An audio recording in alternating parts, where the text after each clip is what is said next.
الحمدللہ رب العالمین والصلاة والسلام علی خاتم النبیین اما بعد فاعوذ باللہ من الشیطان الرجیم بسم اللہ الرحمن الرحیم. پڑھیے الصلاة والسلام علیک یا رسول اللہ وعلی آلک واصحابک یا حبیب اللہ. الصلاة والسلام علیک یا نبی اللہ وَعَلَىٰ آلِكَ وَأَصْحَابِكَ يَا نور اللہ. درود پاک کی فضیلت پر مشتمل ایک بڑا ہی ایمان افروز میں نے آج آپ کو ایک واقعہ سنانا ہے. بزرگان دین نے اپنی کتاب میں اس واقعے کو بڑے شان سے نقل کیا ہے. ماجرا یہ تھا کہ ایک شخص تھا، بڑا نیک تھا مگر غریب بھی تھا، بال بچوں والا بھی تھا، غریب بھی تھا. اچانک رات کو اس کی آنکھ کھلی تو دیکھا بچے رو رہے ہیں. بچوں سے پوچھا کہ کیوں رو رہے ہو؟ تو انہوں نے کہا کہ بابا جان بھوک لگی ہے، کھانے کو کچھ نہیں ہے گھر میں. حدیث پاک پہلے سنا دیتا ہوں پھر اس واقعے کو دوبارہ کنٹینیو کرتا ہوں. حدیث پاک کا مضمون ہے، میرے آقا علیہ الصلوۃ والسلام فرماتے ہیں، حدیث پاک کا خلاصہ ہے، جو کوئی شخص پریشانی میں ہو، مصیبتوں میں ہو، اسے چاہیے کہ مجھ پر کثرت سے درود پڑھے کہ درود پاک پریشانیوں اور مصیبتوں کو لے جاتا ہے. تو اب آپ ذرا غور کیجئے کہ درود پاک پریشانی اور مصیبتوں کو دور کرتا ہے. اب اس کے پاس پریشانی تھی، کھانے کو بھی کچھ نہیں تھا، تو اس نے کیا کیا؟ اپنے بچوں کو کہا دیکھو کھانے کو تو کچھ نہیں ہے، ایسا کرتے ہیں آؤ سب مل کر نبی پاک علیہ الصلوۃ والسلام پر درود پاک پڑھنا شروع کر دیتے ہیں. اپنی فیملی کے ساتھ، اپنے بچوں کے ساتھ اس نے درود پاک پڑھنا شروع کر دیا. درود پڑھتے پڑھتے پڑھتے اس کی آنکھ لگ گئی. آنکھ تو لگی، آنکھیں تو بند ہوئیں مگر قسمت جاگ اٹھی. سرکار دو عالم صلی اللہ تعالیٰ علیہ وسلم خواب میں تشریف لائے اور میرے آقا نے فرمایا کہ فلاں شخص کے پاس جاؤ اور اس سے کہو کہ جو اللہ نے تمہیں دیا ہے اس میں سے میری مدد کرو، تمہارے لیے جو دعا کی گئی تھی وہ قبول ہو گئی ہے. یہ شخص اٹھا اور اٹھنے کے بعد اس نے سوچا کہ جس کی طرف بھیجا جا رہا ہے وہ تو مسلمان نہیں ہے، وہ تو مجوسی ہے. مجوسی کہتے ہیں فائر ورشپر کو، آگ کی پوجا کرنے والے. کنفیوز کہ نبی پاک مجھے اچھا سلام بھی دیا تھا کہ پیارے آقا علیہ الصلوۃ والسلام نے میرا سلام بھی دینا اسے. کہ پیارے آقا ایک غیر مسلم کو سلام بھجوائیں گے اور مجھے اس کے پاس بھیجیں گے. کنفیوز. درود پاک پڑھتے پڑھتے پھر سو گیا. پھر سویا تو پیارے آقا علیہ الصلوۃ والسلام خواب میں تشریف لائے. فرمایا میرا اشارہ اسی کی طرف ہے، جا کر میرا سلام دو اور اس کو کہو تمہیں جو اللہ نے دیا اس میں سے میری مدد کرو اور تمہارے لیے جو دعا مانگی گئی تھی وہ قبول ہو گئی ہے. اگین ویری کنفیوزڈ کہ یار پیارے آقا ایک مجوسی کو، ایک غیر مسلم کو سلام بھجوا رہے ہیں. اچھا نبی پاک کا خواب میں دیدار کا فارمولہ آج سمجھ لیجئے. اللہ پاک ہم سب کو دیدار مصطفیٰ نصیب فرمائے صلی اللہ علیہ وسلم. علماء فرماتے کہ اگر کسی کو خواب میں پیارے آقا کے علیہ الصلوۃ والسلام کی زیارت ہوئی ہے نا، یعنی اس کا بھی ایک طریقہ ہوتا ہے، یا تو نبی پاک علیہ الصلوۃ والسلام خواب میں آ کر خود ارشاد فرما دیتے ہیں، اپنا نام ارشاد فرماتے ہیں، یا کوئی خواب میں بتاتا ہے کہ جناب رسول اللہ علیہ الصلوۃ والسلام ہیں. تو جس نے نبی پاک کو دیکھا اس نے پیارے آقا ہی کو دیکھا. شیطان نبی پاک کی صورت میں نہیں آ سکتا. اب اس بندے کو یہ مسئلہ پتا تھا کہ یار خواب میں اگر پیارے آقا علیہ الصلوۃ والسلام کا دیدار ہوا ہے تو ہیں تو یہ جناب رسول اللہ علیہ الصلوۃ والسلام. اب یہ جناب ڈھونڈتا ڈھونڈتا اس مجوسی کے پاس، اس فائر ورشپر کے پاس پہنچ گیا. جب پہنچا تو وہ one of the billionaire of that time تھا، بہت پیسے والا آدمی تھا. اس کا بڑا سا محل تھا، بڑا سا گھر تھا، نوکر چاکر تھے، بزنس میٹنگ چل رہی تھی. اس نے جا کر کہا مجھے آپ سے خاص بات کرنی ہے. کہا کہیے. کہا اکیلے میں کرنی ہے. اکیلے میں بیٹھے. کہا ہمارے آقا، ہمارے آخری نبی صلی اللہ تعالی علیہ وسلم نے آپ کو سلام کہا ہے. تو مجوسی کہتا ہے آپ کے نبی کون ہیں؟ اب ذرا سنیے گا. وہ کہتا ہے آپ کے نبی کون ہیں؟ کہا ان کا نام جناب محمد صلی اللہ تعالی علیہ وسلم ہے. تو کہا میں تو ان کو نہیں جانتا اور میں تو ان کو مانتا بھی نہیں ہوں. اب آپ سمجھیے گا بات کو کہ وہ کہتا ہے نہ میں ان کو جانتا ہوں نہ میں ان کو مانتا ہوں. کہ نہیں، مجھے میرے نبی علیہ الصلوۃ والسلام نے آپ کے پاس بھیجا ہے، آپ ہی کے بارے میں اشارہ تھا، آپ کو سلام دینے کا بھی کہا ہے اور آپ کے لیے ایک بات یہ بھی فرمائی کہ آپ کے لیے جو دعا مانگی گئی تھی نا وہ قبول ہو گئی ہے. کہتا ہے اچھا تم اللہ کی قسم کھا کر کہہ سکتے ہو کہ تمہارے نبی نے بھیجا ہے؟ کہا میں رب کی قسم کھا کے کہتا ہوں، مجھے میرے نبی نے ہی آ کر کہا ہے. کہا اچھا. اب اس کا ہاتھ پکڑا اور اپنے گھر کے اندر لے گیا. چھت پر لے جانے کے بعد کہتا ہے اپنا ہاتھ دو. ہاتھ پکڑ کر کہتا ہے مجھے کلمہ پڑھا اور مسلمان کرو. اشہد ان لا الہ الا اللہ واشہد ان محمدا عبدہ ورسولہ. اس نے کلمہ پڑھا، مسلمان ہو گیا. مسلمان ہونے کے بعد اس نے اپنے بیٹے کو بلایا بیٹے کو کہا بیٹا دیکھو میں مسلمان ہو گیا ہوں, اگر تم مسلمان ہوتے تو ٹھیک ہے, ورنہ تمہارا میرا آج سے رشتہ ختم. بیٹا کہتا ہے بابا جان آپ مسلمان ہو گئے, میں بھی کلمہ پڑھتا ہوں, کلمہ پڑھ کے وہ بھی مسلمان ہو گیا. اب جتنے لوگ اس گھر میں بزنس کرنے آئے تھے, لیتی دیتی کرنے آئے تھے, پیسے وصول یا بزنس میٹنگ چل رہی تھی, سب کو اس نے پتہ کیا کہا, کہا دیکھو بھائیو میں مسلمان ہو گیا ہوں, تم میں سے بہت سارے وہ لوگ ہیں جن کے اوپر میرے پیسے نکلتے ہیں, آج جو مسلمان ہوگا سارے پیسے معاف, اور جو مسلمان نہیں ہوتا میرے پیسے دو, تمہارا میرا کاروبار ختم. بڑی تعداد میں لوگوں نے کلمہ پڑھا, وہ بھی مسلمان ہو گئے. اپنی بیٹی کو بلایا, بیٹی کو کہا بیٹی دیکھو میں بھی مسلمان ہو گیا ہوں, تمہارا بھائی بھی مسلمان ہو گیا ہے, اگر تمہیں بھی مسلمان ہونا ہے تو مسلمان ہو جاؤ. اچھا بدقسمتی کی بات یہ ہے کہ مجوسی جو ہوتے ہیں نا, ان کے اندر بھائی بہن کی شادی کی اجازت ہوتی ہے, وہ بھائی بہن شادی کرتے ہیں معاذ اللہ. تو تھوڑے دنوں پہلے ہی انہی بھائی بہن کی شادی کی تھی اس نے, تو بہن کہتی ہے کہ بابا جان جب سے شادی بھائی کے ساتھ ہوئی میرا دل مطمئن نہیں تھا, واقعی یہ بات درست نہیں ہے کہ بھائی سے شادی ہو, میں بھی کلمہ پڑھتی ہوں, کلمہ پڑھ کر وہ بھی مسلمان ہو گئے. اب وہ جو بندہ پیغام لے کر کے آتا, کہتا ہے رکے تو صحیح, مجھے تو بتائیں بات کیا ہے, ابھی تھوڑی دیر تو پہلے آپ کہہ رہے تھے میں ہمارے نبی کو نہیں جانتا, تمہارے نبی کو نہیں جانتا, اب سارے کلمہ پڑھی جا رہے ہیں, مجھے تو بتائیں یہ راز کیا ہے. وہ کہتا ہے اب میں تمہیں بتاتا ہوں بات کیا ہے. کہتا ہے بات یہ ہے کہ کچھ دنوں پہلے ہی اپنی بیٹی اور بیٹے کی میں نے شادی کی, بہت بڑی دعوت کی, بہت بڑا کھانا کیا, پورے شہر کے لوگ آئے, بہت دھوم دھڑکا کیا ہم نے. جب رات تھک ہار کے میں اپنے کمرے میں سویا تو مجھے بالکل گھر کے برابر والے گھر سے رونے کی آواز آئی. میں نے کان لگائے تو بچیاں تھیں اور کہہ رہی تھی امی جان یہ ہمارے پڑوسی نے ہمارے ساتھ اچھا نہیں کیا. ماں کہتی کیا ہوا؟ کہا امی جان اتنے اچھے اچھے کھانے بنائے, ساری رات خوشبو آتی رہی, ہمیں کھانا نہیں بھجوایا, ہم بھوکی سو گئیں, حالانکہ ہم اللہ کے آخری نبی صلی اللہ تعالی وسلم کی اولاد میں سے ہیں. وہ سید فیملی تھی. یہ کہتے مجھے نہیں پتا تھا کہ مسلمانوں کے نبی کون ہیں اور ان کا کیا مرتبہ ہے, مجھے یہ پتا چلا کہ یہ ان کے نبی کی اولاد ہے, اور میں بے قرار ہو گیا کہ سارے شہر نے کھایا, میں پڑوسیوں کو بھول گیا. اس نے فوراً جناب اپنے خادمین کو کہا اچھے سے کپڑے تیار کرو, کپڑے تیار کیے, کھانا پیک کیا اور فوراً ان کے گھر پہ کھانا بھجوایا. تھوڑی دیر بعد کہتا ہے اب میں نے پھر کان لگائے تو ماں کہتی دیکھو بیٹا پڑوسی کتنا اچھا ہے, کھانا بھی بھجوایا, کپڑے بھی بھجوائے, اب بچوں کھانا کھا لو. کہ ماں ہم کھانا کیسے کھائیں, ہمارا پڑوسی تو مسلمان ہی نہیں ہے. تو ماں کہتی بیٹا اللہ کی طرف سے رزق آیا ہے کھا لو.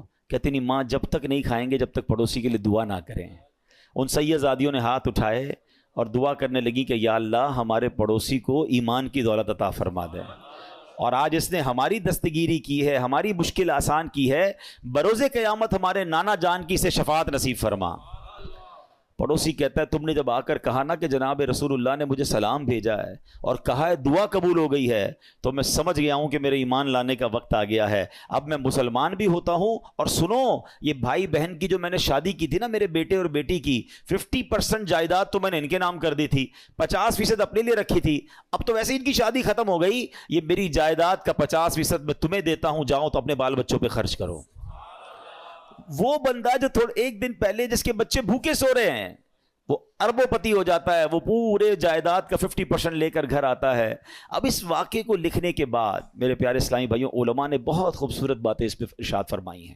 اب ذرا اس ایک واقعے کو اگر سمجھیں کہ مشکل ہو, پریشانی ہو, تکلیف ہو, دنیا والوں سے نہ مانگیں. ایک یہ بھی بڑا پرابلم ہو گیا ہے کہ آج تھوڑا سا پرابلم ہو تو دوسروں سے مدد مانگنے نکل پڑتے ہیں. نہیں, خودداری یہ ہے کہ میری پرابلم میں جانوں, میرا رب جانے.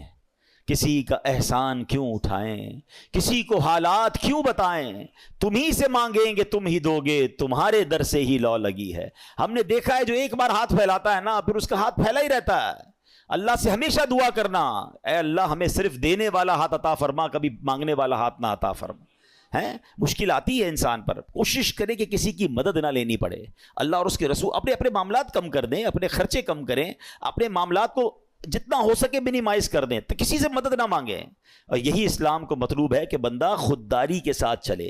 اور پھر سبحان اللہ درود پاک کیسا وظیفہ ہے کہ پھر غیب سے مدد ہوتی ہے. جب بندہ اللہ اور اس کے رسول کی طرف توجہ کرتا ہے نا, شاعر کہتے ہیں نا ہر درد کی دوا ہے, ہر درد کی دوا ہے, صلی علی محمد, تعویذ ہر بلا ہے, صلی علی محمد صلی اللہ علیہ وسلم. تو ہمیں درود پاک کثرت سے پڑھنا ہے. اور ادھر امیر آدمی کے ساتھ کیا ہوا کہ آل رسول کی خدمت, سید زادگان کی خدمت کی تو اللہ نے اسے ایمان کی دولت عطا فرما دی.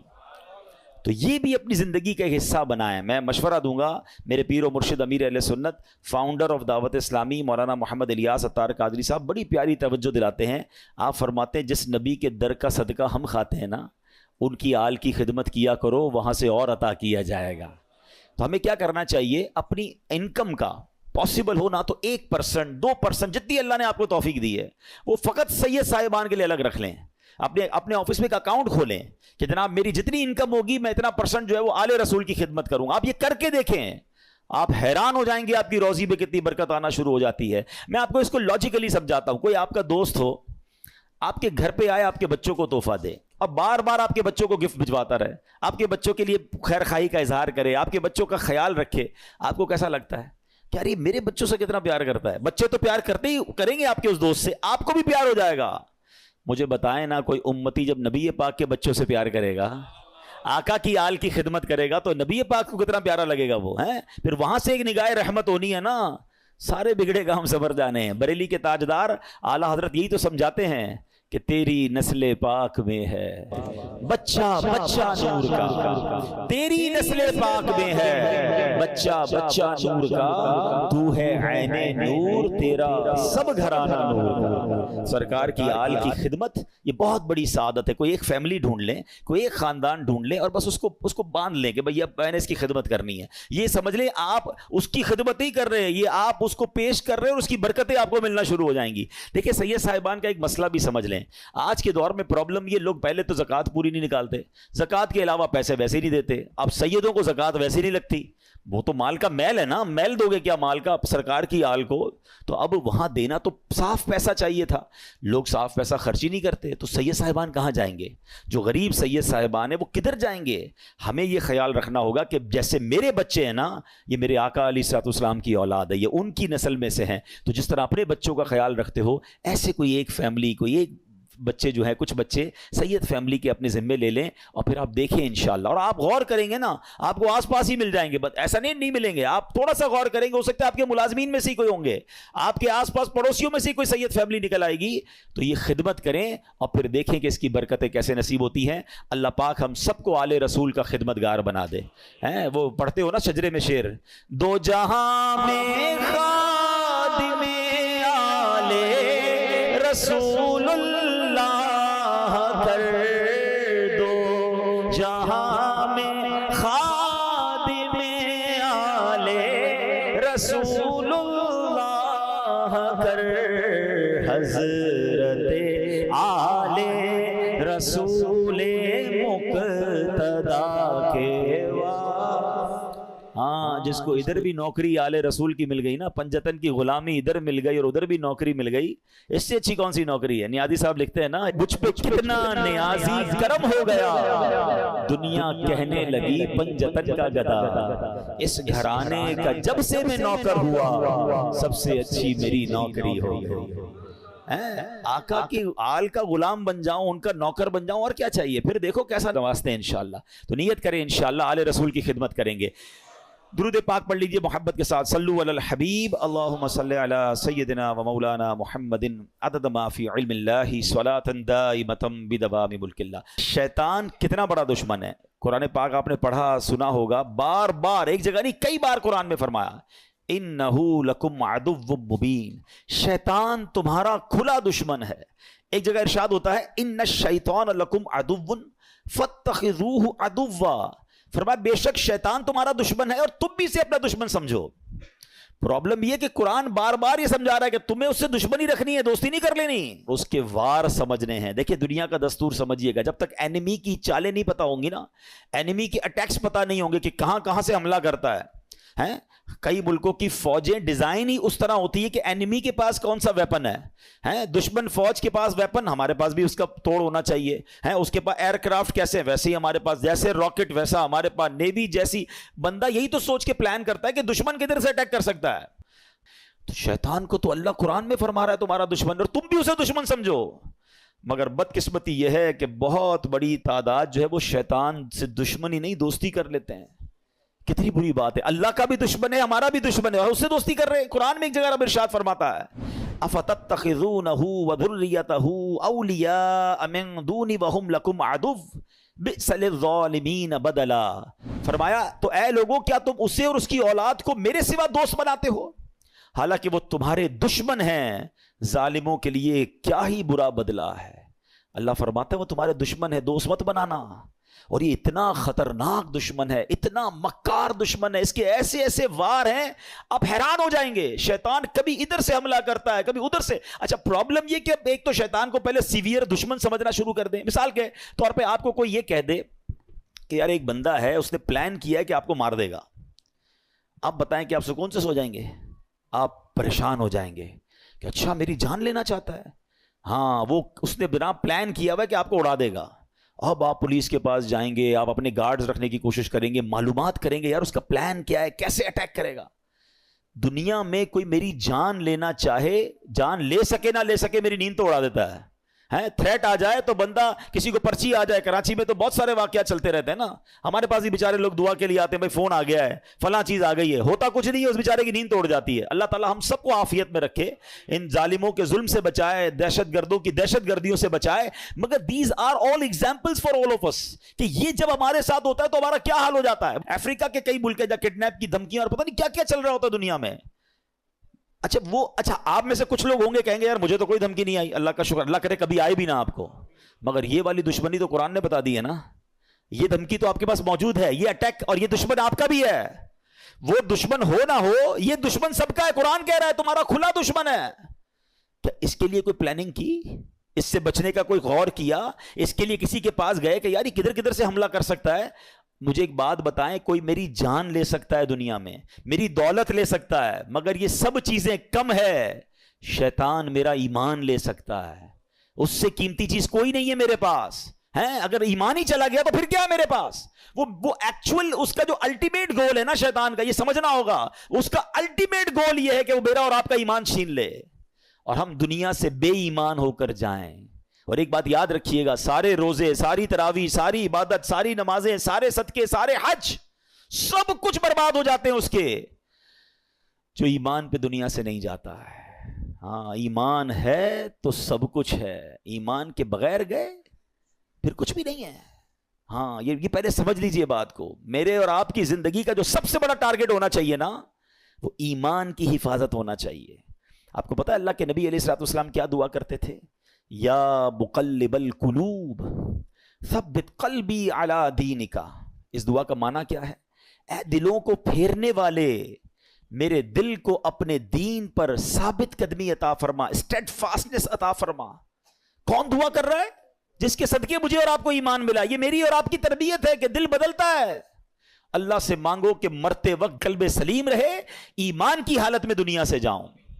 اے ایمان والو اللہ سے ڈرو اور نہیں مرنا مگر مسلمان. یعنی یہ جملہ کیسا ہے یار؟ اگر یہ آیت کو سمجھ لیں کہ کہا جا رہا ہے مرنا ہے مگر مسلمان, یہ اس کا مطلب یہ ہوا کہ میری اور آپ کی زندگی کا جو مین ٹارگٹ ہونا چاہیے نا, کہ ادھر سے کوئی چھیننے کی کوشش کر رہا ہے, ادھر سے میرا ایمان چھیننے کی کوشش کر رہا ہے. ایکچولی شیطان ہمارے سامنے اپنے اصلی روپ میں نہیں آتا, اس کے چیلے آتے ہیں. اس کے چیلے چپاٹے, اب ہر طرح کے لوگ نکلے ہوئے نا, کبھی چینل پر, سوشل میڈیا پر کوئی قرآن کا انداز بیان کر رہا ہے, کوئی دین کا نیا انداز لے کر آیا ہے, کہیں نہ کہیں سے اٹیک کر کے آپ کا ایمان چھیننا چاہتا ہے.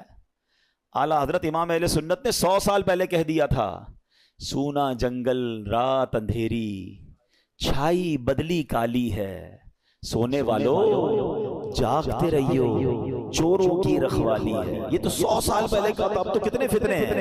پتہ ہے اعلیٰ حضرت نے کیا کہا؟ آنکھ سے کاجل صاف چرا لیں یا وہ چور بلا کے ہیں, تیری گٹھڑی تاکی ہے اور تو نے نیند نکالی ہے. ہمیں پتہ ہی نہیں ہے, لوگ ہمارے ایمان کے پیچھے پڑے. ہم کہتے ہیں یار میں تو اس کی بھی سنتا ہوں, میں تو اس کی بھی سنتا ہوں, میں بد مذہبوں کے ساتھ بھی بیٹھتا ہوں, کچھ غیر مسلم دوست بھی بنائے ہوئے ہیں, میں سب کے ساتھ بیٹھتا ہوں. جناب نہیں, ایمان بچانا ہے تو ایسی محفلوں, ایسی گیدرنگز کو چھوڑنا ہوگا, سب کی نہیں سننی ہے. ہم اتنے مضبوط نہیں ہیں کسی کی سننے سے. آپ کو پتا ہے نبی پاک علیہ الصلوۃ والسلام نے حضرت عمر فاروق رضی اللہ عنہ کو تورات پڑھنے سے منع فرما دیا تھا. وہ کون ہے؟ حضرت عمر فاروق. اب بتائیے میری اور آپ کی کیا اوقات ہے؟ بندہ کہتا ہے میں ذرا دوسروں کی کتابیں بھی پڑھوں گا, دوسروں کے دلائل بھی سنوں گا. ارے پہلے مجھے اپنے دین کے بارے میں کچھ پتا نہیں ہے اور میں چلا سب کی باتیں سننے. تو ایمان بچانا ہے تو اس کی فکر کرنی ہے. اچھا اب میں آپ کو شیطان کے کچھ واقعات کے ذریعے سمجھاتا ہوں کہ کیسا مکار ہے, کیسا گیم کرتا ہے. ایک کتابوں میں لکھا, برسیسا نامی ایک شخص تھا اور بہت بڑا عبادت گزار تھا. اس بندے نے 200 سال اللہ کی عبادت کی اور ایک بھی گناہ نہیں کیا.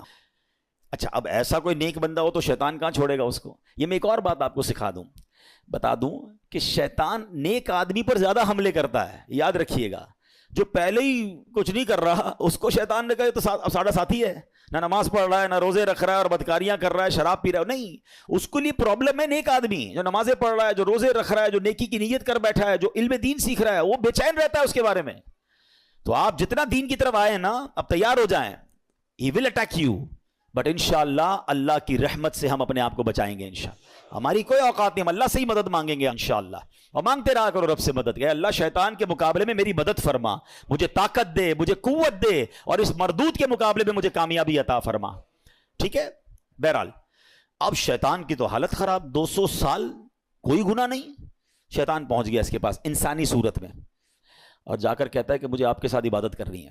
اللہ کا نیک بندہ کہتا ہے مجھے اللہ کی عبادت میں کوئی دوست نہیں چاہیے, میں جانوں میرا رب جانے, مجھے کوئی نہیں چاہیے. اس کا ایک عبادت خانہ تھا, وہ اس پہ عبادت کرتا تھا. اس نے شیطان کو انٹری نہیں دی.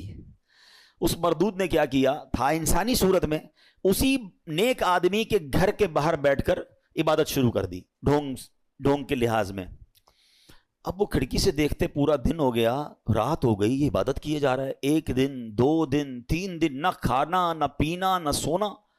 برسیسا حیران کہ یار میں 200 سال سے عبادت کر رہا ہوں, مجھے بھوک بھی لگتی ہے, مجھے نیند بھی آتی ہے, نہ اس کو نیند آ رہی ہے نہ اس کو کھانے کی ضرورت ہے. دروازہ کھول کے کہا بھائی یہ تو بتاؤ تمہیں یہ عبادت کہاں سے سیکھی ہے, تمہیں نیند بھی نہیں آتی, تمہیں کھانا بھی نہیں کھانا.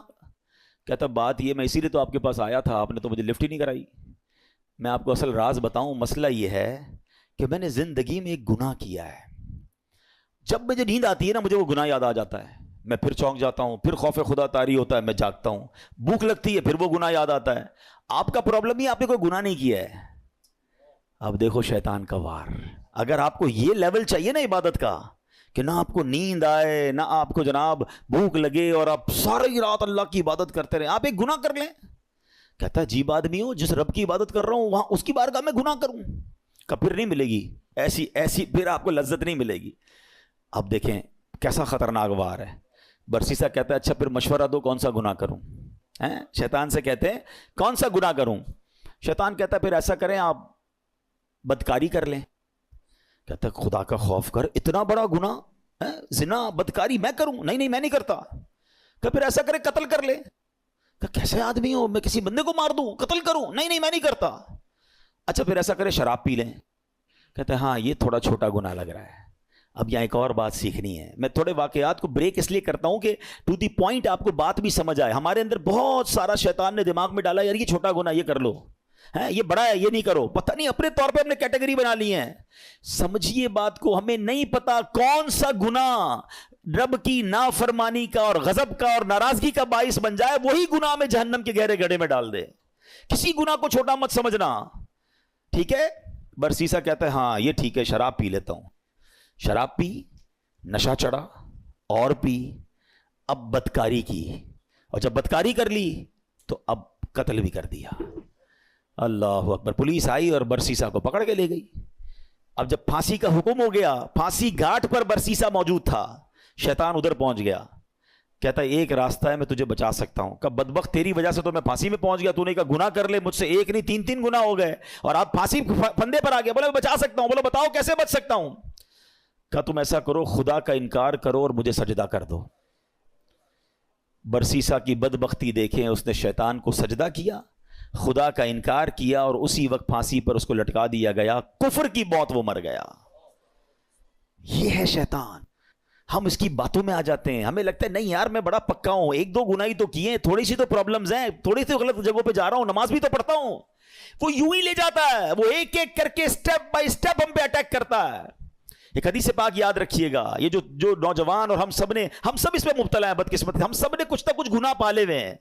نیکیاں بھی کر رہے ہیں, گناہ بھی کر رہے ہیں, کچھ عادتیں گندی ہیں جو دل میں لگی ہوئی ہیں, وہ نہیں چھوٹتی نہیں ہیں. میں آپ کو پرابلم بتاؤں کیا ہے, پہلے حدیث سن لے پھر آپ کو پرابلم سمجھاتا ہوں. حدیث پاک کا خلاصہ ہے, جب بندہ ایک گناہ کرتا ہے نا اس کے دل پر ایک سیاہ نقطہ لگا دیا جاتا ہے.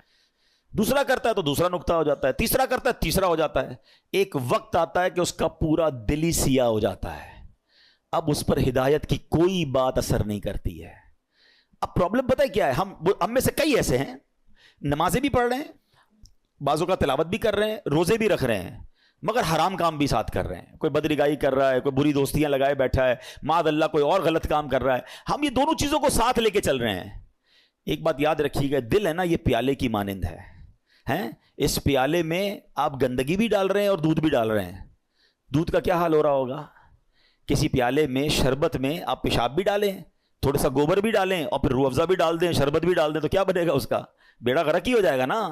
یہ جو مجھے اور آپ کو سجدوں کی لذت نہیں مل رہی نا, مجھے اور آپ کو جو عبادت کا نور نہیں مل رہا, میری آنکھوں سے جو آنسو نہیں بہ رہے, مجھے دعا کا جو لطف نہیں آ رہا, اس کی بڑی وجہ یہ ہے ہم نماز تو پڑھ رہے ہیں مگر گناہ نہیں چھوڑ رہے.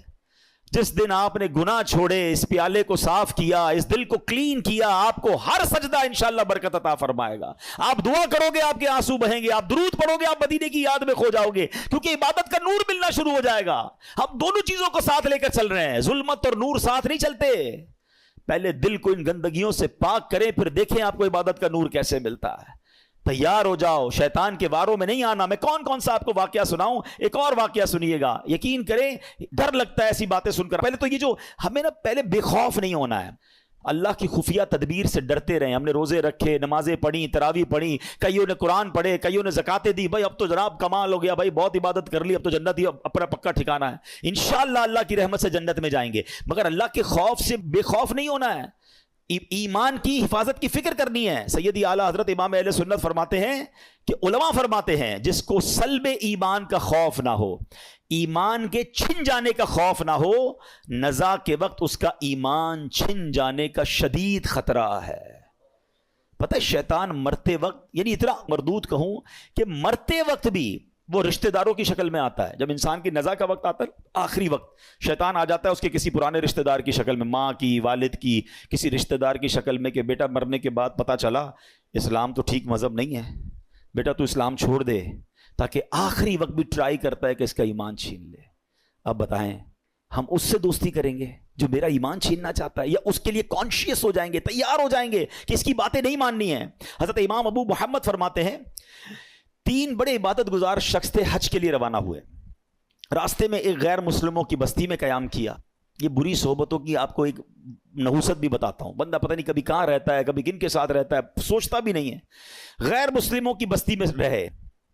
اب اس تینوں میں سے ایک بندے کی ایک عورت پہ نظر پڑی, ایک لڑکی پہ نظر پڑی, بڑی خوبصورت تھی. اس پہ دل آ گیا. ساتھیوں سے کہتا تم جاؤ حج پر, میں ذرا پیچھے آتا ہوں. کسی بہانے سے خود رک گیا, وہ ساتھی روانہ ہو گئے. یہ پہنچ گیا اس کے والد کے پاس کہ مجھے تمہاری بیٹی سے شادی کرنی ہے. کہ میری بیٹی کا مہر تم ادا نہیں کر سکو گے, بہت ہیوی ہے, بہت مہنگا ہے. کہ بتاؤ تو صحیح کیا ہے. کہ مہر یہ ہے کہ تم اسلام چھوڑ دو اور غیر مسلم ہو جاؤ.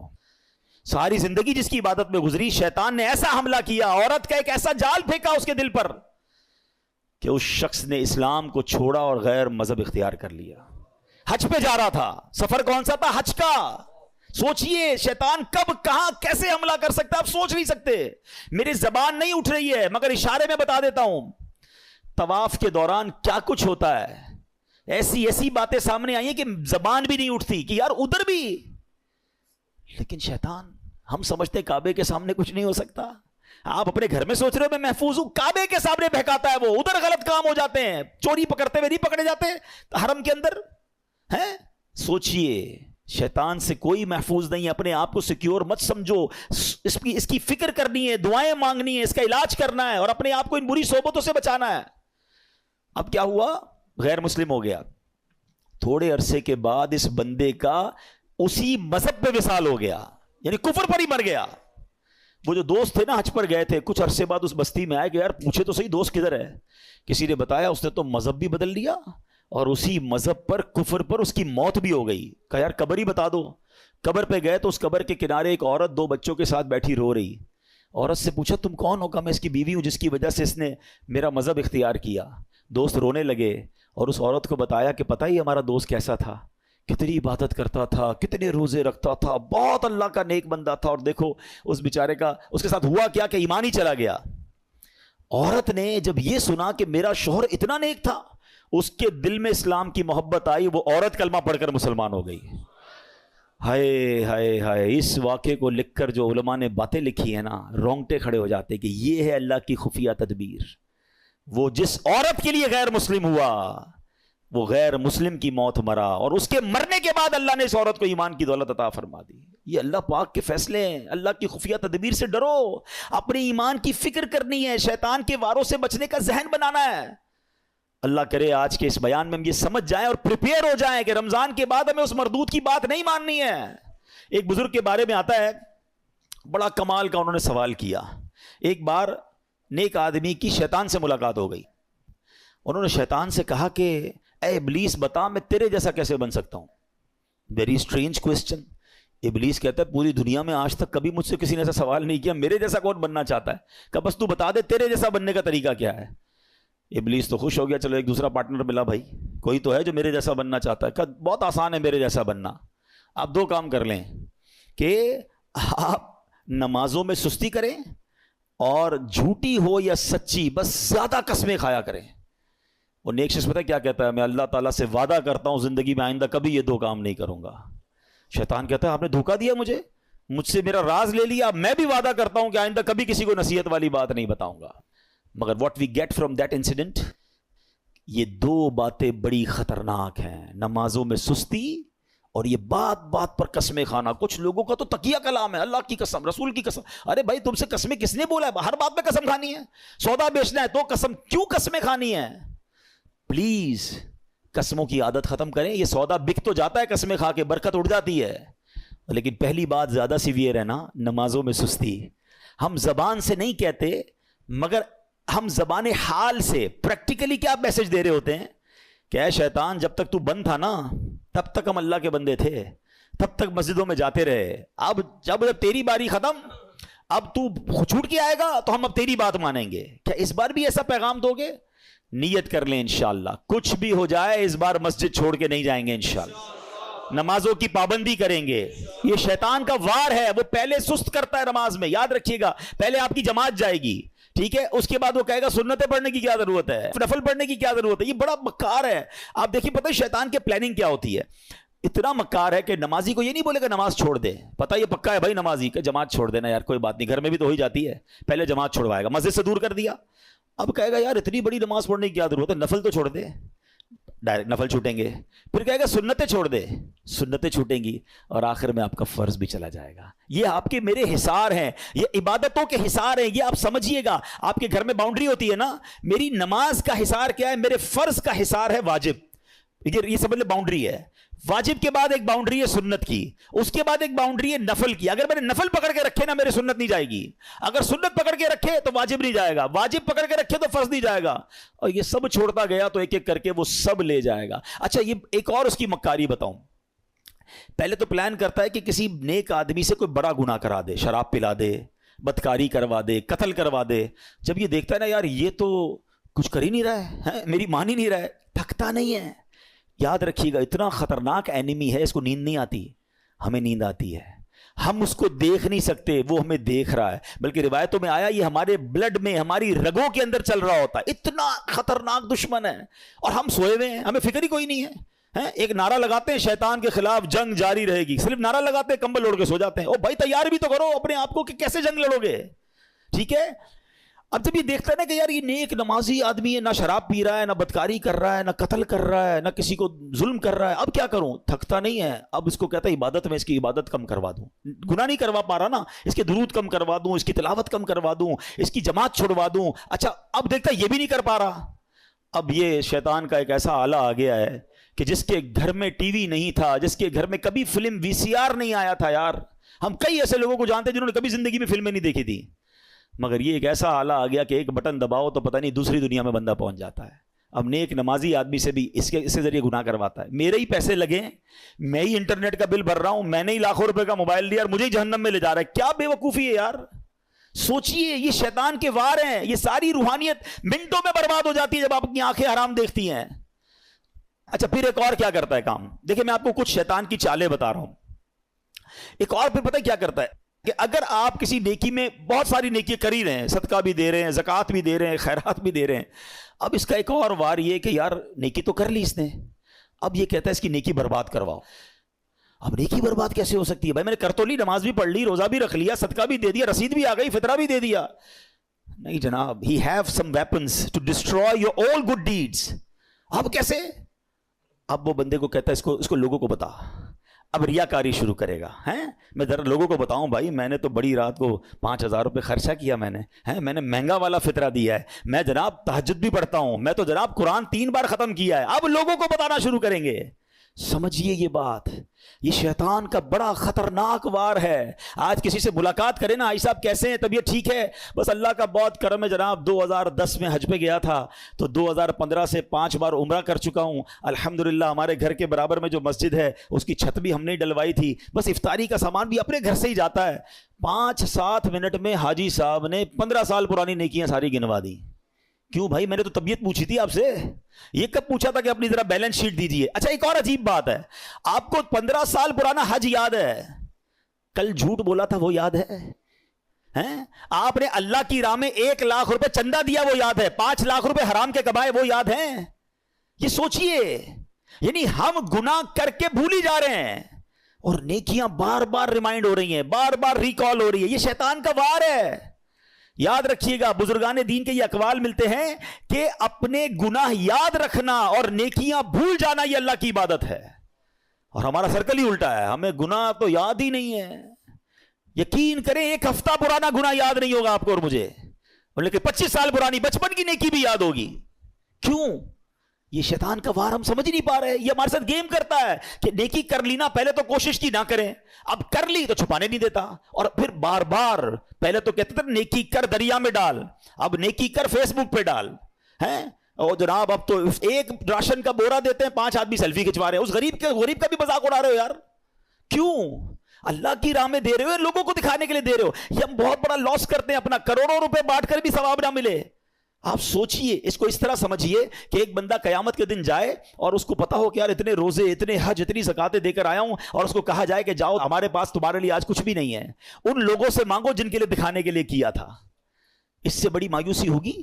قیامت کے دن کوئی اور طریقہ ہوگا وہ نیکیاں ریگین کرنے کا؟ نہیں, یہ نل اینڈ وائڈ ہو جاتی ہیں نیکیاں. یہ شیطان کا بہت خطرناک وار ہے جو لوگ نہیں سمجھ رہے. لیکن نہیں جناب, ہمیں تو دنیا کو, اچھا صرف خرچے کی بات نہیں ہے, ہر عبادت ہے. طواف کرنے تو وہاں سے لائیو آ رہے ہیں, وہاں سے سیلفیاں بن رہی, کعبے کو پیٹ کر کے دعائیں کر کے دکھا رہے ہیں, گنبد خضرا کو پیٹ کر کے لوگوں. کیوں یہ سب ہو رہا ہے؟ آپ سوچئے, وہ تقدس ان مقامات کو ہم پامال کر رہے ہیں. ہر ہاتھ میں موبائل ہے, عورتیں طواف کر رہی ہیں, آپ دنیا کو دکھانے کے لیے عورتوں کی ویڈیو دنیا کو بھیج رہے ہیں.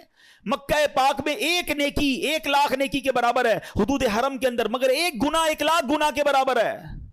اچھا لوگوں کو یہ بھی عقل نہیں ہے کہ اپنے گھر والوں کو کہتے ہیں میں تمہیں کعبہ دکھا رہا ہوں. ارے گھر والوں کی تو ویڈیو بند کر دو, آپ کی گھر کی عورت دنیا پیچھے طواف کرتے ہوئے اس کو دیکھ رہی ہے, وہ کس حالت میں بستر پر بیٹھی سوئی. اچھا گھر کا کوئی فرد بیٹھا ہے, کیوں؟ مطلب اتنا بھی سینس نہیں ہے یار. مطلب آپ سوچے تو صحیح کہ وہ مقام کیا یہ ویڈیو بنانے کا ہے؟ وہاں تو گناہ یاد آتے, وہاں آنسو بہتے. مجرم کسی بادشاہ کے دربار میں جائے اور یہ نیت لے کے جائے کہ میں گناہ گار ہوں, پکڑا نہ جاؤں, معافی مل جائے. ارے وہاں تو یہ کیفیت ہونی چاہیے, میں معافی مانگنے آیا ہوں, میں بخشوانے آیا ہوں, میرے ہاتھ پہ بیڑیاں ہیں اور میں چھڑوانے آیا ہوں. اس کیفیت میں طواف کرو یار, اس کیفیت میں مدینے جائیں کہ مجرم ہوں جہاں بھر کا, محشر میں بھرم رکھنا, رسوائے زمانہ ہوں دامن میں چھپا لینا. یہ کیفیت ہونی چاہیے نا. چلا ہوں ایک مجرم کی طرح میں جانب طیبہ, نظر شرمندہ شرمندہ, بدن لرزیدہ لرزیدہ. مگر کیا کریں, اس دل کا تسلی نہیں ہوتی یار جب تک لوگوں کو پتہ نہ چلے کہ ماں بدولت ہر سال رمضان میں عمرہ کرتے ہیں, 27ویں کو فلاں جگہ پہ تھا تو 29ویں کو فلاں جگہ پر تھا. تو یار سوچے یہ کیا کر رہا ہے, یہ شیطان کے وار سمجھیے. پہلے ہی تھوڑی نیکیاں ہیں ہمارے پاس, وہ بھی لوگوں کو دکھا کے کیا برباد کر دیں گے. تھوڑے دنوں پہلے ہم نے ایک اور ٹاپک ڈسکس کیا تھا کہ شیطان ہم سے ایک اور کیا مسٹیک کرواتا ہے, ہمیں غیبت کرواتا ہے. اور غیبت نیکیوں کو کیسے کھا جاتی ہے؟ فرمایا کہ غیبت تو یہ ہے کہ جس مسلمان کی غیبت کی نا, آپ اپنی نیکیاں اس کے اکاؤنٹ میں ٹرانسفر کر رہے ہیں. یعنی پہلے میں نے روزے رکھے, میں نے نمازیں پڑھی, میں نے صدقے دیے, اور اب کسی کی غیبت کی تو یہ ساری نیکیاں چلی گئیں اس کے اکاؤنٹ میں. اس سے بڑی بے وقوفی کیا ہے؟ تو try to understand the weapon of شیطان. اور ہمیں جب تک ان باتوں کا علم نہیں ہوگا تب تک ہم پھر شیطان کے واروں سے بچ نہیں پائیں گے. بہت ساری باتیں یاد آ رہی ہیں کہ شیطان کس طرح لوگوں کو ان کی نیکیوں کو برباد کرتا ہے. تو اے میرے پیارے اسلامی بھائیوں، اب ہم نے یہ ذہن بنا لینا ہے، ہم نے انشاءاللہ شیطان کے واروں میں نہیں آنا ہے. ٹھیک ہے؟ اچھا، یہ ایک ہی بیان سے شیطان کے سارے وار بھی سمجھ جائیں اور جناب شیطان جو ہے وہ ہم شیطان پہ قابو بھی پا لیں، اس سے مقابلہ بھی کر لیں. It's not that possible.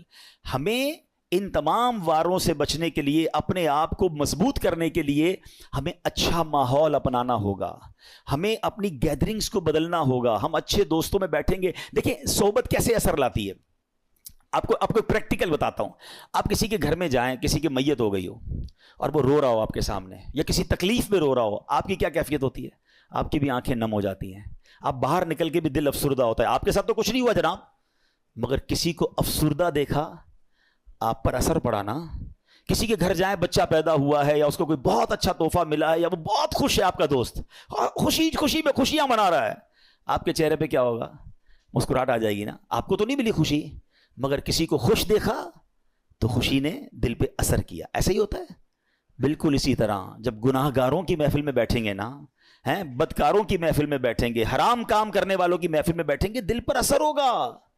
اور سبحان اللہ جب نیکوں کی محفل میں بیٹھیں گے، ذکر و اذکار کی محفل میں بیٹھیں گے، درود و سلام کی محفل میں بیٹھیں گے، یقیناً دل پر اثر ہو. ابھی دیکھیں آپ کی میرے دل کی کیفیت کیا ہے. اللہ کے گھر میں بیٹھے 1 گھنٹہ ہو گیا ہے، اٹھنے کو جی نہیں چاہ رہا، باتیں سننے کو. کیوں؟ یہ اچھی محفل، اچھی جگہ کی برکتیں ہیں. تو اگر آپ اور میں چاہتے ہیں کہ رمضان کے بعد بھی پنکچول رہیں نماز میں، ہم شیطان کے واروں میں گرفتار نہ ہوں، تو اچھی صحبت اپنانی ہوگی. الحمدللہ دعوت اسلامی کا ماحول ہے. مدنی چینل سے کنیکٹ ہو جائیں، دعوت اسلامی کے مدنی قافلوں میں سفر کریں تو انشاءاللہ برکتیں ملیں گی. شیطان کے واروں سے بچنے کے لیے ایک وظیفہ اعوذ باللہ من الشیطان الرجیم، یہ بار بار پڑھتے رہا کریں. یہ انشاءاللہ آپ جتنا پڑھیں گے اللہ نے چاہا شیطان کے واروں سے بچنا آسان ہو جائے گا. اللہ پاک ہم سب کو شیطان کے واروں سے محفوظ فرمائے اور رمضان کے بعد بھی ہمیں نمازوں کا پابند رکھے. نیت کرتے نا انشاءاللہ نماز کوئی بھی قضا نہیں ہوگی. اللہ پاک عمل کرنے کی توفیق عطا فرمائے. صلو علی الحبیب.